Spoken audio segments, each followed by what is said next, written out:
Hello everyone, कैसे हैं आप सभी। आशा करता हूँ आप बहुत अच्छे होंगे। तो RWS गुरु यूट्यूब चैनल में आपका स्वागत है।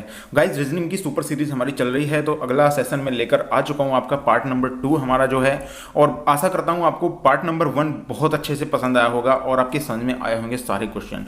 और आप किसी भी एग्जाम की तैयारी कर रहे हैं या कोई भी बच्चा किसी भी एग्जाम की तैयारी कर रहा है तो आप वीडियो उसको जरूर शेयर करें ताकि वो बच्चा भी यहाँ से बेनिफिट ले सके और वो अच्छा स्कोर कर पाए। चलिए गाइस, शुरू करते हैं।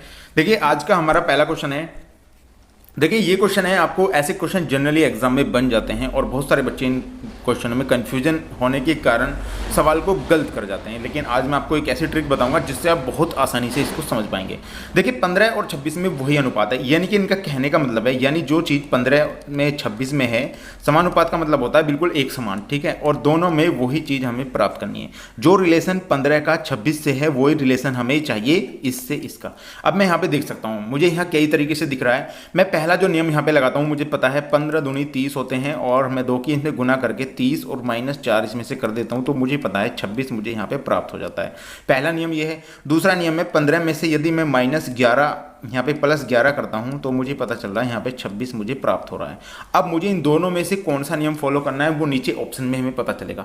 अब मैं ऑप्शन में भी आपको बताता हूँ एक ट्रिक। आप A B C D इनमें से कौन सा ऑप्शन उठाए ताकि आपका सही हो। तो मैं आपसे सबसे पहले बताऊंगा आपको C उठाना है। तो अगर C आप उठाते हैं तो C को देखते हैं। अगर C को मैं उठाता हूँ तो यहाँ से मुझे पता चल रहा है ये -9 है, तो डेफिनेटली मुझे पता चल गया इसका कोई रिलेशन इसमें नहीं बन पा रहा है। पहले मैं गुना का देखता हूँ, गुना का कोई रिलेशन इसमें बन रहा है नहीं बन रहा है, तो ये वाला नियम तो फेल हो जाता है आपका। अब बात आते हैं प्लस और माइनस पे। अब मैं बी को देखता हूँ तो बी को मुझे पता है यहाँ पे मैं कितना ऐड करूँ, तो मुझे पता है यहाँ पे मैं 11 ऐड करूँगा तो मुझे 45 मिल जाएगा। तो मुझे मेरा आंसर यहाँ से ही मिल रहा है। लेकिन फिर भी आप चेक कर सकते हैं, यहाँ से अगर आप जाओगे तो आपको कितना यहाँ पे जोड़ना पड़ेगा। अगर यहाँ से आप जाओगे तो 11 नहीं जुड़ता इसमें, और ज़्यादा जुड़ रहा है इसमें, और ज़्यादा में मतलब यानी कि 3 यानी 13 जुड़ रहा है। उसमें अगर मैं देखता हूँ यहाँ पे 10 जुड़ रहा है, तो मुझे पता है ये वाले कोई भी ऑप्शन इसके सही नहीं हो सकते। तो ऑप्शन नंबर बी आपका यहाँ पे करेक्ट हो जाएगा, जो कि आपका नियम फॉलो करता है। जो नियम 15 से 26 में है वही नियम आपका 34 से 45 में है। तो आपका आंसर इस तरीके से बिल्कुल श्योर हो जाता है और आप बहुत ही अच्छी तरीके से सवाल को कर पाते हैं। बहुत सारे बच्चे सवाल करने के बाद भी कंफ्यूजन में रहते हैं कि हमारा सवाल सही हुआ है या नहीं। तो इस तरीके से यदि आप करोगे तो आप गारंटी कह सकते हो कि हमारा सवाल सही हुआ है।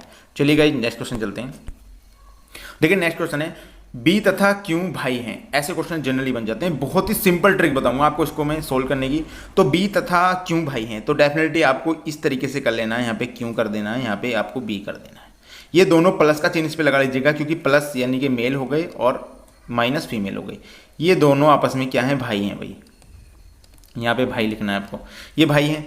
क्यों एल का पुत्र है, जो क्यों है वो एल का पुत्र है। एल हमें ऊपर रखना पड़ेगा, ये इसका क्या है, पुत्र है, तो यहाँ पे इसमें पुत्र लिख दो, ठीक है। एल जो है जे का भाई है। एल जो है जे है कोई, जे इसका जो है क्या है, ये दोनों इसका भाई है। एल जो है जे का भाई है, यानी कि ये इसका भाई है। अब भाई हो गया, यहाँ पे इसका तीर यहाँ पे लगा देते हैं। डेफिनेटली ये तो मेल हो गया, इसका हमें पता नहीं चला ये मेल है या फीमेल है। पुत्र है, माता भी हो सकती है और आपका पिता भी हो सकता है। अब इसका भाई हो सकता है ये।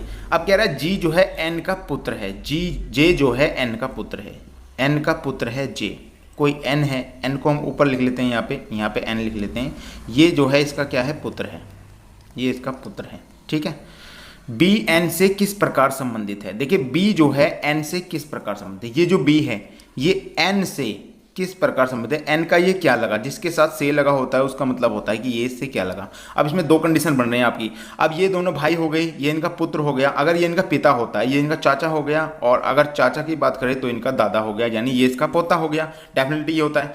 अगर ये बात करते हैं यहाँ पे, ये कहते ऑप्शन में दे देता ये हमारी जो इनकी माता हो जाती, और माता का भाई मामा, और मामा का ये नाना हो जाता, तो नाना का क्या लगता है, ये देवता लगता है। लेकिन देवता इसमें है नहीं, तो डेफिनेटली एन का ये क्या लगा, तो इसका ये पौत्र लगा। ऑप्शन नंबर सी आपका सही हो जाएगा। इस तरीके से सवाल निकालना है ताकि सवाल गलत ना हो आपका, क्योंकि बहुत सारे बच्चे इसी में गलती करते हैं कि जो ये एन है ये एल है, एल को पॉजिटिव मान लेते हैं और इसे पिता मान लेते हैं। ये बहुत बड़ी गलती करते हैं आप। ये पिता नहीं, माता भी हो सकती है, लेकिन ऑप्शन के अकॉर्डिंग आप फिर सवाल को सही कर सकते हैं कि हो सकता है हमसे गलत हो। तो ऐसे अगर आप सवाल करके चलेंगे तो मैं गारंटी देता हूं आप इसे गलत नहीं कर पाएंगे। चलिए गाइस, नेक्स्ट क्वेश्चन चलते हैं। आशा करता हूं आपको वीडियो बहुत पसंद आ रही होगी। तो बच्चों, अगर पसंद आ रही हो तो प्लीज वीडियो को लाइक और चैनल को सब्सक्राइब कर लीजिएगा, क्योंकि आने वाली वीडियो आपके लिए बहुत ही इंफॉर्मेटिव होने वाली है। चलिए गाइस, देखिए ऐसे सवाल भी जनरली एग्जाम में देखने को मिले हैं। इसमें क्या करना है, आपको एक ट्रिक बताऊंगा, सिंपल फंडा बताऊंगा। आपको सबसे पहले क्या करना है, इसमें इनके अल्फाबेट गिन लेने हैं। 1 2 3 4 5 6 7 8 9 10 11 12 13 14 15 16 17 18 19 20। तो 20 अल्फाबेट हैं। जब 20 अल्फाबेट हैं तो इसके आपको टुकड़े करने हैं। टुकड़े किस तरीके से, आपको एक के उस पर टुकड़े करने हैं। जैसे मैं करता हूँ यहाँ पे 4 पंजे 20 कर लीजिए आप, ठीक है, 4 पंजे 20 हो जाएगा। उसके बाद आप 10 दूनी 20 भी कर सकते हैं, यहाँ दो दो के टुकड़े भी बना सकते हैं, ठीक है, 10 दूनी 20 कर सकते हैं आप। तो इस तरीके से टुकड़े बनाने हैं। अब हम इसमें सबसे पहले 4 के टुकड़े बनाएंगे। 4 के टुकड़े बनाते हैं तो 1 2 3 4 यहाँ से करते हैं, 1 2 3 4, यहाँ से एक लाइन खींच दीजिएगा, ये 4 हो गए, 1 2 3 4, ये 4 हो गए, 1 2 3 4, ये 4 हो गए बच्चों। फिर उसके बाद 1 2 3 4, यहाँ पे पता चल गया आपको 4। अब आपको पता है 4 4 के पेयर आपने बना लिए हैं, तो डेफिनेटली सिंपल आपको क्या करना है, यहाँ से जो भी शुरू होने वाला है, अब इसमें IPIU इस तरीके से आपको सवाल जो है यहाँ पे नज़र आ रहे होंगे। तो आपने यहाँ पे देखा है, यहाँ से मुझे पता चल रहा है आई है हमारे पास यहाँ पे, तो हमें ये वाली चीज़ हमें पूरा पता चल गया कि 1 2 3 1 2 3 और 4 4 हैं इसमें। तो हमें पता चल गया यहाँ तो G आएगा आपका डेफिनेटली, और यहाँ पे P और यहाँ पे I आ जाएगा। इसी से सवाल आपका हो जाएगा। यहाँ से अगर आप यहाँ पे करना चाहेंगे तो इसी से हो जाएगा, क्योंकि आपको G चाहिए तो G आपको पता है, यहाँ पे मिल गया आपको G, यहाँ शुरू में ही G मिल गया। इस तरीके से सवाल करना है ताकि आपका टाइम भी बहुत सेव हो जाएगा। अब आपको यहाँ से पता चल गया, मुझे पता चल गया इसका आंसर ये होगा। अब आप थोड़ा और देख सकते हैं, यहाँ पे आपका लास्ट में आई आ रहा है, यहाँ पे भी आई आ रहा है, यहाँ पे पी आ रहा है, तो आप श्योर हो गए आपका आंसर आना ही आना है ये वाला। अगर नहीं मानते आप यहाँ पे देख लीजिएगा, यहाँ GIP है तो यहाँ पे आपका आई आ गया है। अब यहाँ पे आई आ गया तो आपका ये आई हो गया, यहाँ पे डेफिनेटली आपका आई हो गया। और यहाँ पे अगर देखता हूँ मैं तो यहाँ क्या आ रहा है, ये U आ रहा है, P से सामने PU आ जाएगा। तो बहुत ही सिंपल तरीके से आपका आंसर आ गया, और मैं आपको इसी तरीके से समझाऊंगा ताकि आप बिल्कुल श्योर हो जाएं। बहुत सारे बच्चों के यही क्वेश्चन थे, सर हम श्योर नहीं हो पाते कि हमारा सवाल सही है या गलत है, हमें ऐसा लगता है कि हम गलत कर रहे हैं। बिल्कुल भी बहुत बड़ी गलती है आपकी ये। रीजनिंग में अगर आपके मन में ये चीज़ें हैं तो आप बिल्कुल प्रॉपर तरीके से अपनी तैयारी नहीं कर पाए हैं। आपको बिल्कुल पता होना चाहिए ये सवाल मैंने सही किया है तो गारंटी मुझे इसका नंबर मिलेगा। चलिए गाइस नेक्स्ट चलते हैं। देखिए नेक्स्ट क्वेश्चन है हमारा, देखिए नेक्स्ट क्वेश्चन है कौन सा भिन्न इसमें अलग है। भिन्नों में भी बहुत ज़्यादा प्रॉब्लम आती है बच्चों को, बिल्कुल भी नहीं देखना है आपको। बिल्कुल आपको क्या, मैं आज जो भी चीज़ पैटर्न फॉलो करना बताऊँ आपको वही पैटर्न फॉलो करना है, गारंटी से आपका सवाल सही होगा। मैं गारंटी देता हूँ आप 100% स्कोर करके आएंगे रीजनिंग में। अगर एक भी क्वेश्चन छूट जाए तो आप बता देना मुझे आकर।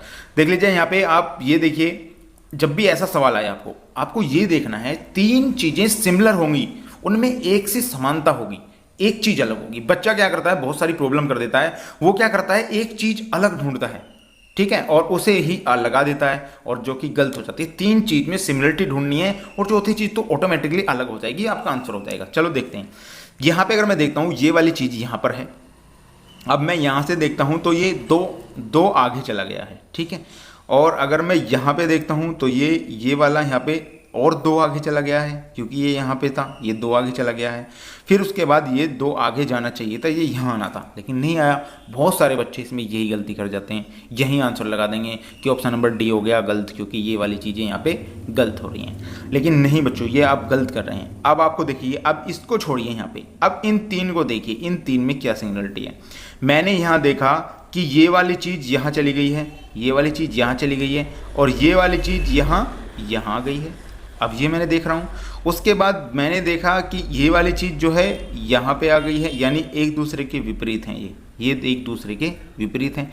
ये वाली आपकी यहाँ चली गई है और ये वाली आपकी यहाँ चली गई है, यानी सिग्नल मैं आपको बता रहा हूँ ये एक दूसरे के विपरीत हैं बच्चों। यहाँ भी विपरीत हैं, यहाँ भी विपरीत हैं, लेकिन यहाँ विपरीत नहीं हैं। बहुत सारे बच्चे यही गलती करते हैं।